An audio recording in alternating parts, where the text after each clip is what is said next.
Several years had passed since he had last seen her. They hadn't spoken then.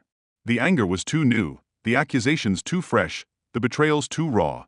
She had simply stared at him, her eyes burning like the flames of hell. He said nothing, just smiled faintly, savoring the moment. Then they went their separate ways, as fate would have it. There she was, walking through the park. Even from a distance it was clear that she was a broken shell of a human being, but still as fiery as the day he first met her, at university or high school, or in the old neighborhood or at a friend's party, or in the van he had to drive back.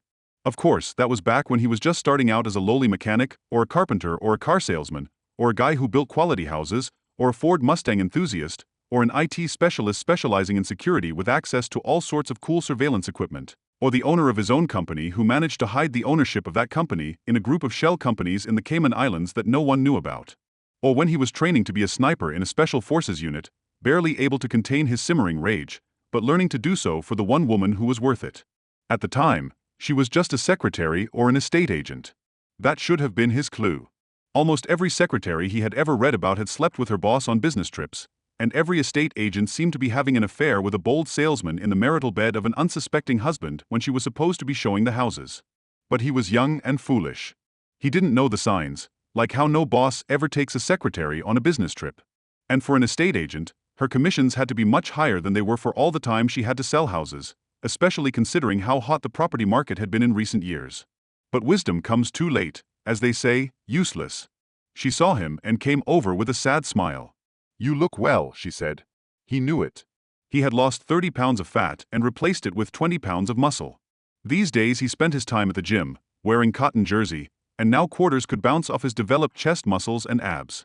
"You look like a broken, guilt-ridden woman who ruined the one good thing she had in her life, all for the sake of a meaningless existence of deception, motivated by base desires to engage in love outside the sacred bonds of marriage with your former boyfriend who you never really dealt with. My best friend, my cousin, my brother, my father, your boss, some guy from the neighboring town I've never heard of. Or some guy you met at the gym," he told her, "or some girl or girls, he had it." "I know," she said. "I'm racked with guilt." "I know," he said. They fell silent. "You never gave me a chance to explain," she said. It was true. "Why explain yourself?" he asked with genuine curiosity. "I had to," she replied. "I feel like I'm in a play where I'm forced to say a lot of words to clarify motives that even I don't understand, but they only show my inability to accept my own selfishness. The unwritten rules of the forum seem to demand it," she added, looking at him with a desperate hope for understanding. "I suppose that's true," he admitted. They stood there, looking at each other, wondering what might have been if he hadn't loved her so much that he hadn't discovered her deception, and if she hadn't been a complete and utter liar, trying to get away with a scrambled omelette behind his back with a dozen lovers. He glanced at his watch. "Look," he said, "I'm running out of time."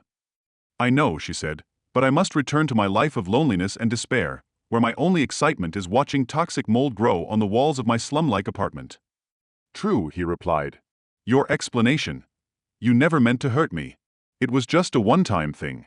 I was never meant to find out. I didn't lose anything as a result of your actions, so it didn't matter. You wanted one last fling before we had kids. You needed some time when the kids finally moved out. You just needed some excitement as you got older. You couldn't help craving it, even though you really loved me. There were photos and videos. You couldn't bear to know that you'd lose me if I found out, but you liked this ability I gave you, and if I'd just given you a second chance, you'd have spent the rest of your life trying to win back my love. Oh, and you're really sorry that I found out and got hurt, but you're a little unclear on whether you regret spending your whole life." He paused. "Did I miss something?" he asked. She thought for a moment. "You covered most of it. You only missed the part about how we were in a vicious circle where you worked yourself to death to make a life for us and give me everything I wanted or needed, which often meant you weren't home and didn't give me the attention I wanted, which led me to this when I should have had some self-control in the first place. You also missed the part that your only mistake was that instead of loving me, you were my lover, as if I really wanted and needed that, because underneath it all I really am a bad woman who never shared secrets with you, while I tell my lovers how much better and more than you are, when I didn't mean it." "True. I'm sorry," he said. They both smiled slightly.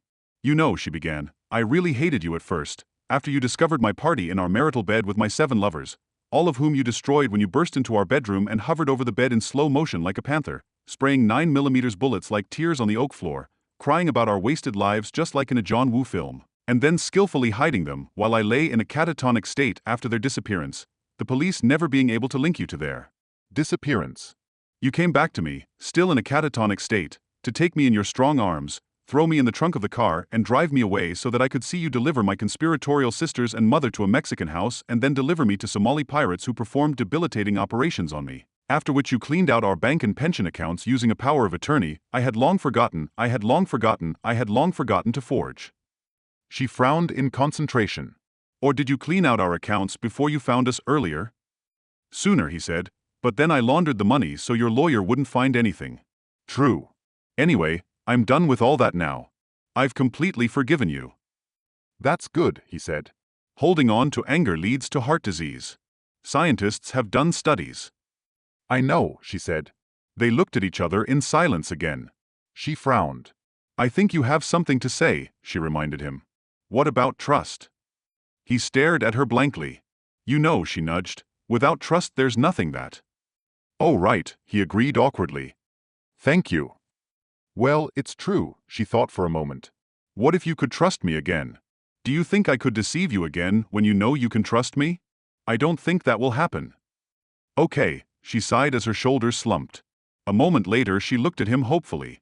Is there any chance that you could forgive me? He allowed himself to be shocked. You mean just forget all about it, get remarried so I can get my money back, which would grow exponentially after the divorce, while you cheat on me again? Do you expect me to pretend that I could ever trust you again? Is that what you mean? Are you really talking such nonsense? Yes, that's what I mean, and yes, I guess it's a really crazy idea that we're talking about this, isn't it? He thought, after all, he had loved her once, he had loved her helplessly, hopelessly, deeply. His harem had once given him an amazing moment, but had not given him any real emotional satisfaction, and many readers seem to consider such a scenario a serious possibility and would not be able to judge him, could he? No. No. I know, she said. I thought I'd ask anyway. She thought for a moment. Did you ever think that we could at least be friends? He thought about it. Could you let me publicly despise you, to show my contempt for you, and give me the names of all your surviving former lovers, so I could track down the ones I couldn't find and destroy them one last time, so I could finish the job now? She smiled flirtatiously. If that's what it takes to restore our relationship, she said, looking at him with a slight sadness. Maybe we could go for coffee, he said with a shrug. That's a date, she said with a broad smile that showed through her teeth. With that, they parted again, immersing themselves in their all too mundane future.